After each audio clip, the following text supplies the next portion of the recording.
Well, it's a great pleasure to speak to the chairman of the Outer East Football League, Tony Mitchell. He's done a great job to get this league up and going this year. Brand new league out of two previous leagues, which were fantastic, in the Yarra Rangers Football League and also the South East Football Netball League. Tony, you must be delighted with the way the season's gone, particularly when you look at how close the seasons have been, and the Premier Division yesterday, the top four all up for grabs, wasn't it? Yeah, it was. Yeah. No, look, we have been pleased. Look, we probably early days. We had a few teething problems, and and that was to be expected, Dan, as I think we discussed earlier in the year about that. So, look, we're really pleased with the way it's gone. We're really happy with today's games with Division 1 with the finals. Really even. Anyone can win it from our view. And Division 2 yesterday we had some great games. So no, we're pleased. We'll make a few changes during the off season for clubs coming up and down, and that'll like any divisional footy, it'll even itself out. So no, we're pretty happy with the way it's going. Can you understand the criticism of the draw at times, particularly for the Premier Division clubs, that there are a lot of buys, had a lot of weeks off? Is that something you'd like to work on for next year? Yeah, 100%. And probably a couple of those buys are things that are out of our control, but we've changed it, which are related to Interleague and the State League games. So we've already spoken to AFL Victoria about reviewing that for next year, and also I don't know whether Interleague will happen next year. It's under a point of conjecture and sort of being reviewed at the moment. So if that doesn't happen, we'll eliminate probably 3 buys. So, and look, I understand clubs like, I think there was a time this year where I think Cranbourne had 3 weeks off on the road, just the way it rolled out with the buys, and that's not ideal, and I can understand from a coach's perspective. You want to keep playing, and it's hard to get blokes to keep coming up, and so yeah, we're really focused on that. And probably the other focus for next year is that we'll do like a divisional structure with the under-18s and grade them.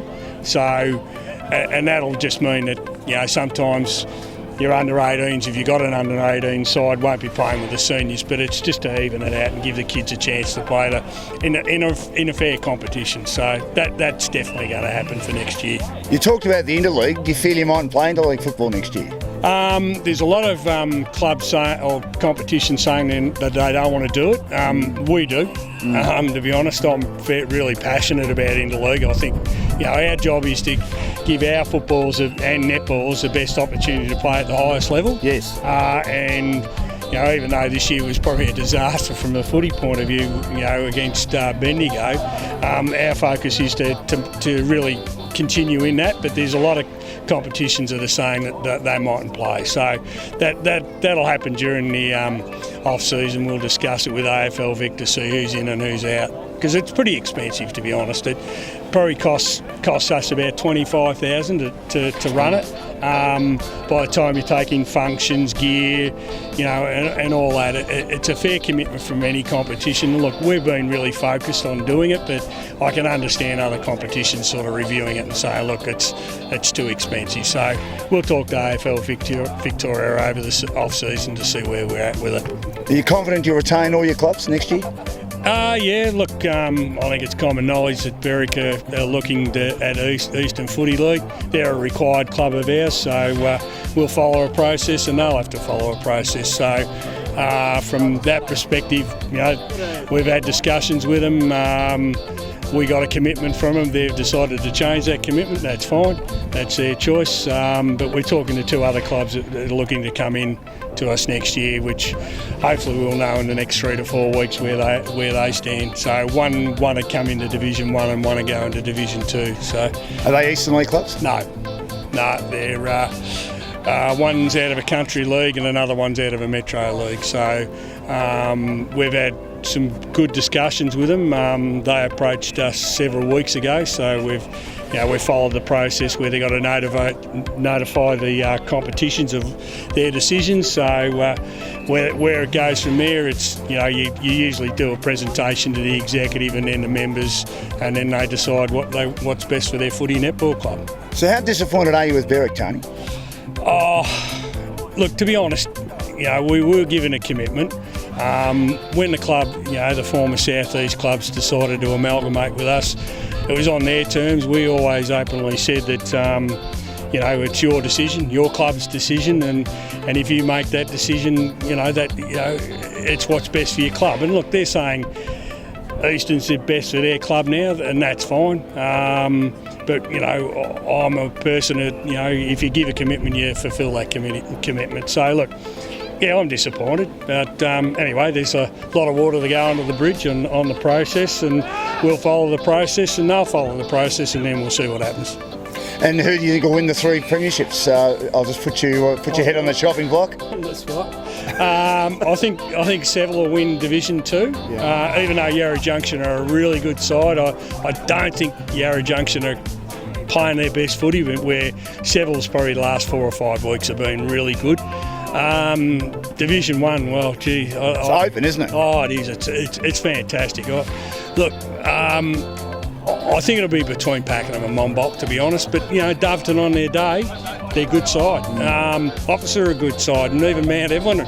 When Mount Evelyn are on, they play really good footy. So yeah, look, I'd say I think the grand final will be Pakenham, Monbulk, but geez, I think it's anyone's, to be honest, Dan. And the Previa division, well, Berwick finished on top. Yeah. Narry not far away. Beaconsfield beat Woorolloc to finish top 3. They've had a great year, Beaconsfield, haven't they? And really, if you look at Beaky's form, they've been a bit stiff. They've lost a lot of close games and had opportunities. Look, I think it's between those top 3. And on their day, look, to be honest, I'm probably leaning towards Narry a bit. I think, I've watched them a few times, and I've watched Berwick and Beaky quite a few times, and I just think if Narry can get their game on, I think they're a big chance. But look, never underestimate Beaky or Berwick. Look, I think Berwick's on ballers are just exceptional. There's no doubt about those guys. They're just good ball winners, hard at it, and I like the footy they play. So, yeah, I'm just mildly leaning towards Narry at this stage.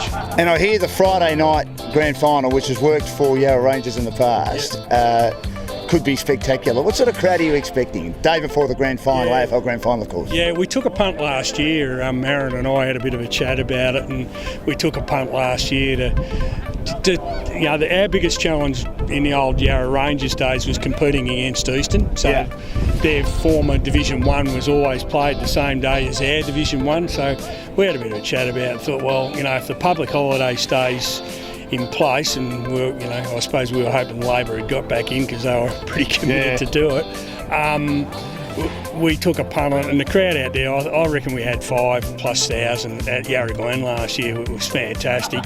And we pushed it. I think we started about 2:30 from memory to sort of get the people there. Look, I think grand finals at Pakenham for Premier this year. We're not going to let any cars in the car park, so it's just all standing, similar to what Eastern do down at Bayswater. And look, I'll be disappointed if we don't get 7,000+. And being sort of separated, most of the other country grand finals are over, except usually Golden Valley play the Sunday after the AFL grand final. Look, I'd be disappointed if we don't get 7,000+, which would be just fantastic for us as a spectacle.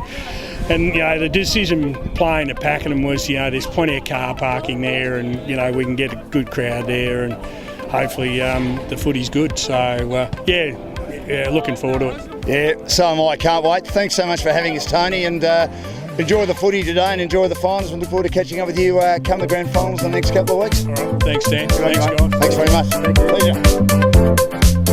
Get your game face on.